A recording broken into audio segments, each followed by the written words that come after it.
Government of India का मैं failure मानता हूँ इसमें। नेशनल कॉन्फ्रेंस ही जम्मू कश्मीर का फ्यूचर है, नेशनल कॉन्फ्रेंस ही जम्मू कश्मीर का मुस्तकबिल है। मोदी साहब पहली बार प्रधानमंत्री बने तो उन्होंने ये कहा कि हम 2 करोड़ नौकरियां जो हैं एक साल में अपने नौजवानों को देंगे। आज 7 सालों के अंदर या 8 सालों के अंदर कितनी नौकरियां जो है मोदी सरकार अपने नौजवानों को दे पाई? नेशनल कॉन्फ्रेंस वायलेंस में तो यकीन नहीं रखती है। नमस्कार दर्शकों, स्वागत है आपका एक बार फिर से सच न्यूज़ नेटवर्क पे और मैं आपके साथ बोनी।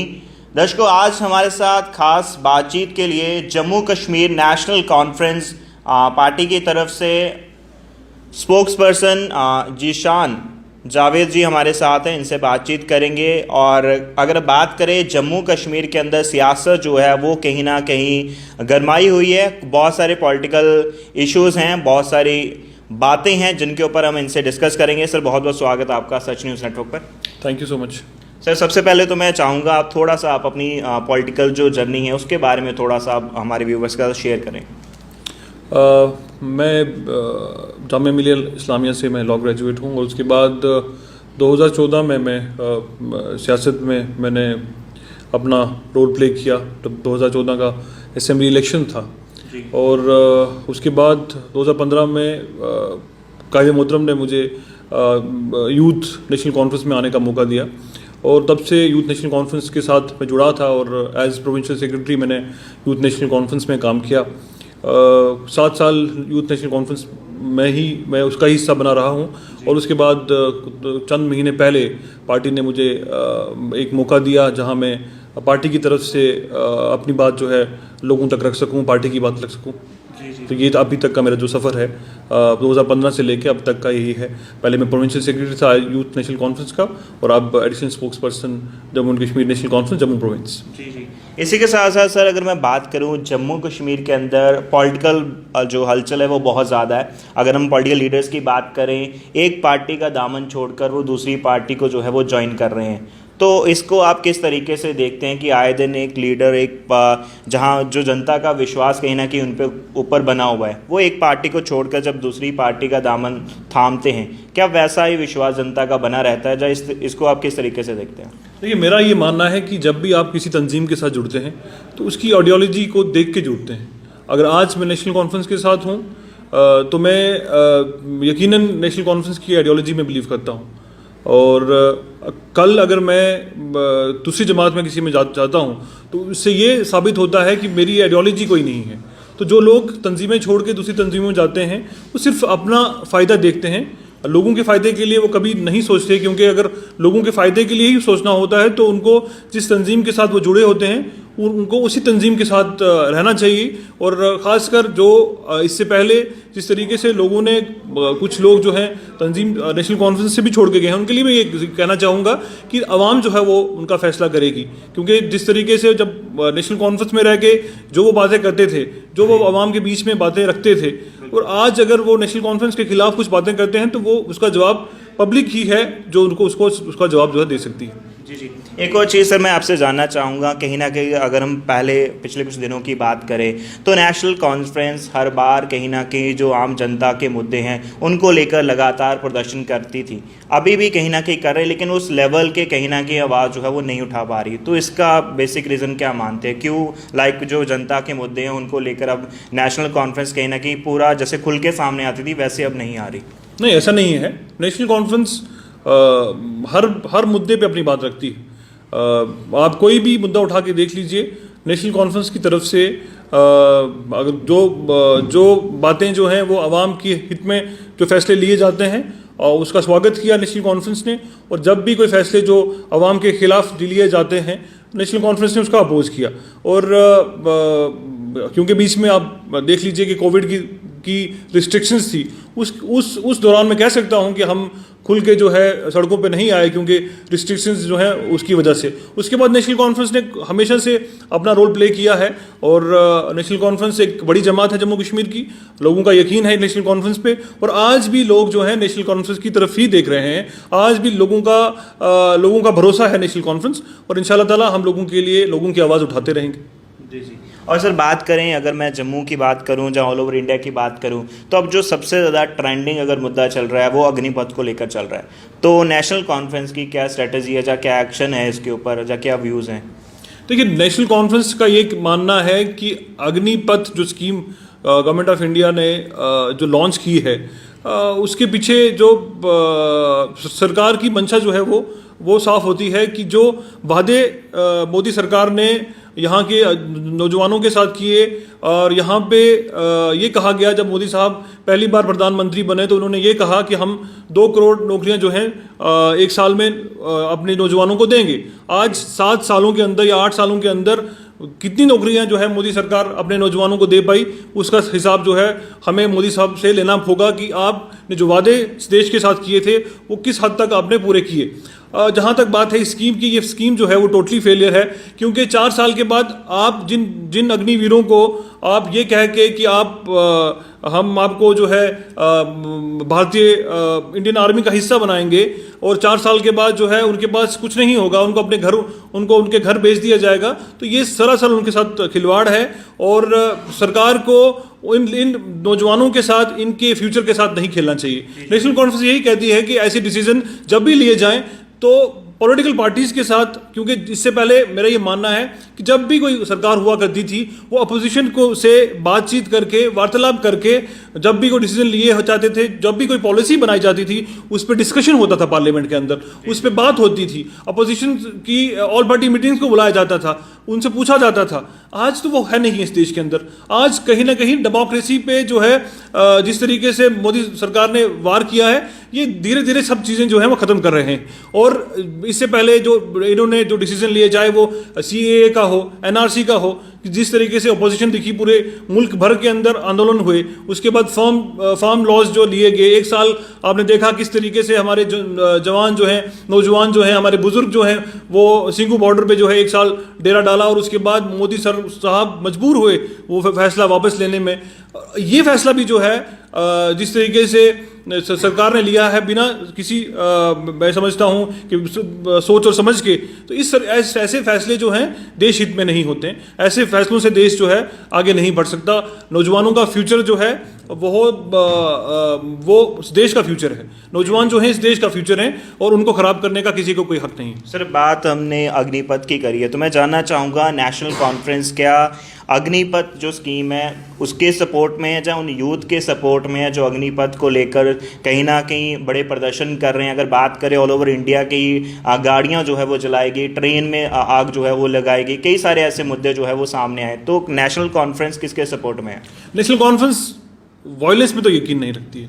हम चाहते हैं कि जो भी मसले हैं, जो भी मुद्दे हैं, उन्हें बैठ के सुलझाया जाए। और सरकार की तरफ से, क्योंकि फेलियर सरकार का है, नौजवानों की गलती मैं नहीं मानता हूं इसमें, क्योंकि एजिटेट होके वो निकल रहे हैं बाहर, मगर गलती सरकार की है यहाँ पे कि जब भी कोई फैसला लिया जाए तो सभी लोगों को बिठा के, जो लोग जो हैं इलेक्टेड रिप्रेजेंटेटिव्स हैं आपके पास, यहाँ पे स्टेट गवर्नमेंट्स हैं, यहाँ चीफ मिनिस्टर्स हैं सभी स्टेट्स के अंदर, जहाँ यूनियन टेरिटरीज हैं वहाँ गवर्नर्स हैं, लेफ्टिनेंट गवर्नर्स हैं, आप उनसे बैठ के जो है ये फैसले किए जा सकते हैं। उनसे पूछा जा सकता है कि अगर हम ऐसा कोई फैसला लें तो आपका इसमें क्या राय रहेगी। तो ऐसे फैसले जहाँ फ्यूचर की बात आती है, इस देश के फ्यूचर की बात आती है, तो नेशनल कॉन्फ्रेंस ये कभी नहीं चाहेगी कि इस जो नौजवान हैं वो वॉयलेंस में जो है अपने आप को इन्वॉल्व करें।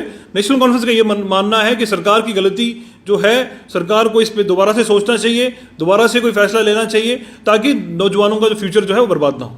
जी, इसी के साथ अगर मैं बात करूं, जम्मू कश्मीर के अंदर JKPSI को लेकर जो एक बड़ी धांधली हुई है, उसके ऊपर क्या प्रतिक्रिया आपकी? ये वो मैटर जो है उस पर गवर्नर साहब ने कमेटी बिठाई है और जो इन्वेस्टिगेट कर रही है। जहाँ तक जो एप्लीकेंट्स हैं जिन्होंने एग्ज़ाम दिया, अब उन्होंने जिस तरीके से उनको क्या लगता है कि क्यों लगता है, ये चीज़ें तो इन्वेस्टिगेशन जो कर रही है जो कमेटी, उसके बाद ही पता चल सकेगा कि कितना सच है और कितना झूठ है। एज अ एनसी स्पोक्सपर्सन आप कैसे देखते हैं? देखिए, जब तक कोई चीज़ जो है बाहर नहीं आएगी, अगर गलत है तो दूध का दूध और पानी का पानी होना चाहिए, और जो लोग इन्वॉल्व हैं उन लोगों को उन पर सख्त कार्रवाई होनी चाहिए, क्योंकि जम्मू कश्मीर में इससे पहले ऐसा नहीं हुआ है, और अगर ये होता है तो बड़ा ही दुखद है। जी जी, अगर मैं बात करूँ सर, जम्मू कश्मीर के अंदर देखिए हम नेशनल कॉन्फ्रेंस की बात करें, बहुत अच्छे से ग्रो कर रही है। आम आदमी पार्टी की बात करें, हर एक पार्टी ग्रो कर रही है। तो बात करें आप अदर पार्टीज़ को कंपटीशन लाइक देने के लिए, क्या आपकी स्ट्रेटजीज़ हैं? जहाँ आपको लगता है कहीं ना कहीं अदर पार्टीज़ जो है कहीं ना कहीं नेशनल कॉन्फ्रेंस को अपना कंपटीशन अब नहीं मानती हुई नज़र आ रही, तो इसके ऊपर आपकी क्या राय है? देखिए, नेशनल कॉन्फ्रेंस सबसे बड़ी पार्टी है जम्मू कश्मीर की, उनकी लद्दाख तक जो है नेशनल कॉन्फ्रेंस का कैडर है। हम मजबूत हैं अभी भी ऑन ग्राउंड। आप देख लीजिए जिस तरीके से कायद मोहतरम ने हाल ही में उनकी रैलीज हुई राजौरी पुंछ के अंदर, और जिस तरीके से अवाम बाहर निकल के आई और अवाम ने ये दिखाया कि नेशनल कॉन्फ्रेंस आज भी मजबूत है, आज भी लोगों की दिल की धड़कन है नेशनल कॉन्फ्रेंस, आज भी लोगों के दिल जो है नेशनल कॉन्फ्रेंस के लिए, नेशनल कॉन्फ्रेंस की क़यादत के लिए धड़कते हैं। बीच में क्योंकि 2019 के बाद हालात जो हैं उस तरीके के नहीं हुए कि हमें, क्योंकि वक्त क्योंकि जिस तरीके से हमारे लीडर्स को, हमारे लीडरशिप को बंद कर दिया और हम उस तरीके से जो है लोगों तक नहीं पहुंच पाए, पर उसके बाद जब आहिस्ता आहिस्ता जो है नेशनल कॉन्फ्रेंस फिर से जो है लोगों के अंदर बीच में आ रही है। और डीडीसी इलेक्शंस में आप देख लीजिए कि जिस तरीके से नेशनल कॉन्फ्रेंस का प्रदर्शन रहा, जितने डीडीसी चेयरपर्सन जो हैं आप देख लीजिए जहाँ जहाँ हमारे बने और जितने मेंबर्स बने हैं, उससे ये साबित होता है कि नेशनल कॉन्फ्रेंस जो है, नेशनल कॉन्फ्रेंस ही जम्मू कश्मीर का फ्यूचर है, नेशनल कॉन्फ्रेंस ही जम्मू कश्मीर का मुस्तकबिल है। जी जी, बिल्कुल, बहुत अच्छा सर आपने रिप्लाई किया। सर मैं बात करूंगा, देखिए जम्मू कश्मीर के अंदर कोई भी प्रेजेंट अभी जो है सरकार नहीं है, तो इसको लेकर आप नेशनल कॉन्फ्रेंस की तरफ से कोई एक्शन लिया गया हो? सरकार देखिए 2018 के बाद जब यहाँ असेंबली डिसॉल्व हुई तो ये कह के कि जम्मू कश्मीर के अंदर हालात नहीं हैं कि इलेक्शंस हो पाए यहाँ के, इन्होंने लोग पहले तो पंचायत के इलेक्शंस करवाए और फिर पार्लियामेंट के इलेक्शंस हुए, फिर बीडीसी के चुनाव हुए, फिर डीडीसी के चुनाव हुए, और 2 साल से जो डिलिमिटेशन कमीशन है उस पर काम कर रहा था। जिस तरीके से कॉन्स्टिट्यूंसीज़ के साथ खिलवाड़ हुआ वो हमारे सामने है, और उस पर भी नेशनल कॉन्फ्रेंस ने अपनी जो है अपनी बात रखी है। हमने अपोज किया है डिलिमिटेशन कमीशन को, और आज 4 साल के बाद भी सरकार नहीं जम्मू कश्मीर के अंदर बन सकी, इलेक्टेड रिप्रेजेंटेटिव्स जो हैं असेंबली में नहीं जा सके। तो ये गवर्नमेंट ऑफ इंडिया का मैं फेलियर मानता हूँ इसमें, क्योंकि जिस तरीके से गवर्नमेंट ऑफ इंडिया ने ये कहा कि 370 को जब तोड़ा, एब्रोकेट किया अनकॉन्स्टिट्यूशनली, और ये कहा गया कि नेशनल जब जम्मू कश्मीर के अंदर जो है फौरी तौर जो है चुनाव कराए जाएंगे और यहाँ के हालात जो हैं वो ठीक होंगे। हालात किस हद तक ठीक हैं, किस हद तक जो है सिचुएशन जो है वैली के अंदर नॉर्मल है, वो आप देख सकते हैं। और जहाँ तक मैं इलेक्शंस की बात करूँगा तो इलेक्शंस होना डेमोक्रेसी में बहुत ही ज़रूरी होता है, क्योंकि जब तक बहुत जरूरी होता है, लेकिन काफी टाइम से हुआ नहीं। तो आपकी तरफ से क्या? हमारी तरफ से हमने तो देखिए हम तो हमेशा से ये कहते हैं कि सरकार को इलेक्शन कमीशन को यहाँ पे फौरी तौर से इलेक्शन करवाने चाहिए, क्योंकि government of any day is better than this elected government of any day is better than this elected bureaucratic setup. Bureaucratic setup से कोई भी हुकूमत जो होगी वो बेहतर होती है, क्योंकि जब भी कोई इलेक्टेड रिप्रेजेंटेटिव होता है वो अपने लोगों के लिए उसको जवाब देना होता है अपने लोगों को। आज ब्यूरोक्रेटिक सेटअप में कोई पूछने वाला नहीं है किसी को, लोगों की कोई सुनवाई नहीं हो रही है।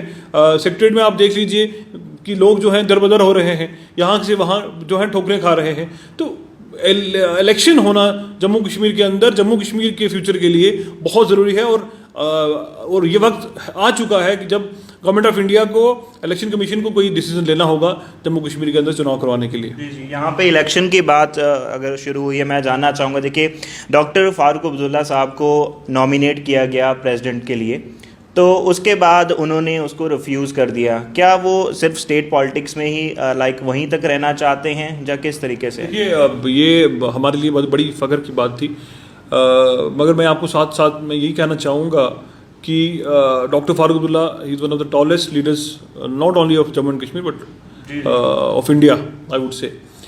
उसमें मैं ये ज़रूर कहना चाहूँगा कि जिस तरीके के हालात, जैसे मैंने पहले भी आपसे अर्ज़ की कि जिस तरीके के हालात बने हैं जम्मू कश्मीर के अंदर, और इन हालात को मद्देनज़र रख के डॉक्टर फारूक साहब ने फैसला लिया और यकीनन जो है डॉक्टर साहब की ज़रूरत है जम्मू कश्मीर के लोगों की, जम्मू कश्मीर के लोगों को, यस, और जम्मू कश्मीर के लोगों को क्योंकि इतना बड़ा एक्सपीरियंस है, इतनी बड़ी सर्विस है उनकी जम्मू कश्मीर के लोगों के लिए, इतना वक्त उन्होंने अपनी ज़िंदगी का लोगों को दे दिया, वो अभी भी चाहते हैं, जिस तरीके से आप देखते हैं कि हमारे लीडर जो हैं वो कभी घर में नहीं बैठते। आज वो he must be around 85 years old, और जिस तरीके से, जिस शिद्दत के साथ वो लोगों के अंदर जाते हैं और लोगों की बातें सुनते हैं, और आज भी वो ये चाहते हैं कि जम्मू कश्मीर को उनकी ज़रूरत है, और जम्मू कश्मीर की बेहतरी के लिए डॉक्टर फारूक अब्दुल्ला साहब का जम्मू में रहना जो है, जम्मू कश्मीर के पॉलिटिक्स में रहना बहुत ज़रूरी है। एक और चीज़ सर मैं जानना चाहूँगा, अगर हम सोशल मीडिया की बात करें, जब प्रिंट मीडिया की बात करें, तो लगातार अन्य पार्टियों का जो है ज़्यादा बोलाबाल हमें दिखता है, लेकिन कहीं ना कहीं नेशनल कॉन्फ्रेंस का भी है, लेकिन उस लेवल का जो पहले होता था उस लेवल का अब नहीं नज़र आ रहा है। इसका आप क्या रीज़न मानते हैं? अब मैं आपका क्वेश्चन समझ नहीं पाया हूँ। बात करें सबसे ज़्यादा सोशल हैंडल्स की, अगर हम बात करें पोर्टल्स की, सबसे ज़्यादा हमारा एक सोशल मीडिया सेल है, हमारी सोशल मीडिया चीफ जो है सराहत शाह जो है सोशल मीडिया को हैंडल करती हैं, वो श्रीनगर से हैं, और हमें जो मीडिया की टीम जो है खड़ी की है, जिसमें स्पोक्स पर्सन जम्मू से बनाए गए 3, जिसमें deputy chief spokesperson doctor Gagan Bhagat और मेरे साथी विशुवर्धन सिंह जो है जम्मू से, और 3 जो हैं जिसमें chief spokesperson Tanveer Sadiq साहब, state spokesperson Imran Dar साहब, और कश्मीर के स्पोक्स पर्सन इफ्रा जान को अपनी टीम में जो है नेशनल कॉन्फ्रेंस ने उनको शमूलियत की, अब इसमें शामिल किया। अब इसमें ये मैं ज़रूर कहूँगा कि नेशनल कॉन्फ्रेंस जो है उसका, क्योंकि मैं आपको पहले भी अर्ज कर चुका हूँ कि जिस तरीके से 2 साल के अंदर जो हालात बने, और उन हालात में, और पहले तो हमारी लीडरशिप को बंद किया, और उसके बाद कोविड की वजह से जो है हम उतना बाहर निकल के नहीं आ पाए, मगर अब जो है हम 24 घंटे अवेलेबल हैं। जब भी कोई भी बात होती है, जब भी पार्टी की तरफ से कोई बात रखनी होती है, हमारी टीम जो है वो श्रीनगर के अंदर भी मौजूद है, कश्मीर के अंदर भी मौजूद है, और जम्मू के अंदर भी मौजूद है। अभी आपने कहा जो नेशनल कॉन्फ्रेंस है 24 आवर अवेलेबल है, तो अभी पार्टी की तरफ से कौन कौन सी उनकी स्ट्रेटजीज हैं, आने वाले टाइम में कौन कौन से एक्शन उनकी तरफ से हमें देखने को मिलेंगे, जनता को देखने के लिए मिलेंगे? देखिए, हम डे टू डे जो है वो, क्योंकि जिस तरीके से हालात बनते आ रहे हैं, हमारी नज़र है हालात पे, और डे टू डे बेसिस पे हम देखते हैं, नोट करते हैं, और जहाँ जब हमें लगता है कि हमारी आवाज़ की ज़रूरत है, नेशनल कॉन्फ्रेंस को अपनी आवाज़ उठाने की ज़रूरत है, नेशनल कॉन्फ्रेंस हमारे कायद जो हैं, चाहे डॉक्टर फारूक अब्दुल्ला साहब हों या हमारे वाइस प्रेसिडेंट जनाब उमर अब्दुल्ला साहब हों, वो वक्तन फ़वक्तन जो हैं वो अपनी तरफ से उनकी अपने व्यूज़ जो हैं उनके पब्लिक डोमेन में आते हैं। नेशनल कॉन्फ्रेंस की स्ट्रेटजी जो है अभी, क्योंकि जिस तरीके से डिलिमिटेशन कमीशन ने अपना काम पूरा किया, और अब ये लगता है कि शायद सरकार अपना मन बना रही है जम्मू कश्मीर में इलेक्शंस करवाने के लिए, तो नेशनल कॉन्फ्रेंस उसके लिए भी तैयार होगी जब इलेक्शंस होंगे। डे टू डे एक्टिविटीज़ पे नेशनल कॉन्फ्रेंस की नज़र है, और अपनी स्ट्रेटजी भी जो है नेशनल कॉन्फ्रेंस उसी के हिसाब से बनाती है। एंड मैं चाहूँगा सर, जम्मू के अवाम जो आपको देख रही है, जम्मू कश्मीर के अवाम, आप क्या उनको मैसेज देना चाहेंगे? देखिए, मैं इतना ही कहूँगा कि जिस तरह के हालात जम्मू कश्मीर के अंदर बने 2019 के बाद, और जिन हालात का सामना किया जम्मू कश्मीर के अवाम ने, मैं उनको ये ज़रूर कहना चाहूँगा कि वक्त जो है ज़रूर बदलेगा इंशाल्लाह। सूरज, एक नया सूरज ज़रूर उगेगा, और उसके बाद सवेरा होगा, और इंशाल्लाह ताला जम्मू कश्मीर के हालात जो हैं सुधरेंगे, उसके लिए हालात बेहतर होंगे। उसके लिए जो है मेरा ये मानना है कि जब जम्मू कश्मीर के अंदर चुनाव होते हैं, तो नेशनल कॉन्फ्रेंस जो है, लोग जो है नेशनल कॉन्फ्रेंस पे, लोगों का एतमाद होगा नेशनल कॉन्फ्रेंस पे, और नेशनल कॉन्फ्रेंस की जब सरकार बनेगी तो इंशाल्लाह ताला सब बेहतर होगा। और लोगों को मेरी यही अपील रहेगी कि जिन हालात से आप निकल के आए हैं, मेरा सल्यूट है आपको, और मैं चाहता हूँ कि जम्मू कश्मीर के अंदर अमन हो, अमान हो, और यहाँ पे हालात बेहतर हों, यहाँ पे टारगेटेड किलिंग्स ना हो, यहाँ पे लोगों को, मेरे भाई जो बेरोज़गार हैं उनको रोज़गार दिया जाए। तो हालात बेहतर करने के लिए, रोजगार देने के लिए, जम्मू कश्मीर की बेहतरी के लिए जो नेशनल कॉन्फ्रेंस से बन पाएगा, नेशनल कॉन्फ्रेंस जो है पूरा नेशनल कॉन्फ्रेंस का योगदान रहेगा उसमें। जी चलिए, बहुत बहुत शुक्रिया सर आपके कीमती समय के लिए। तो ये थे हमारे साथ जम्मू कश्मीर नेशनल कॉन्फ्रेंस से जीशान जावेद जी, स्पोक्स पर्सन, जिनसे हमने आज खास बातचीत करी और जो उनसे हमने डिस्कशन किया। आपका क्या कहना है, आपकी क्या ओपिनियन है, आप अपनी राय को जो है कमेंट सेक्शन में ज़रूर रखें। फिलहाल के लिए इतना ही। जुड़ रहे हैं आप सच न्यूज़ नेटवर्क के साथ। नमस्कार।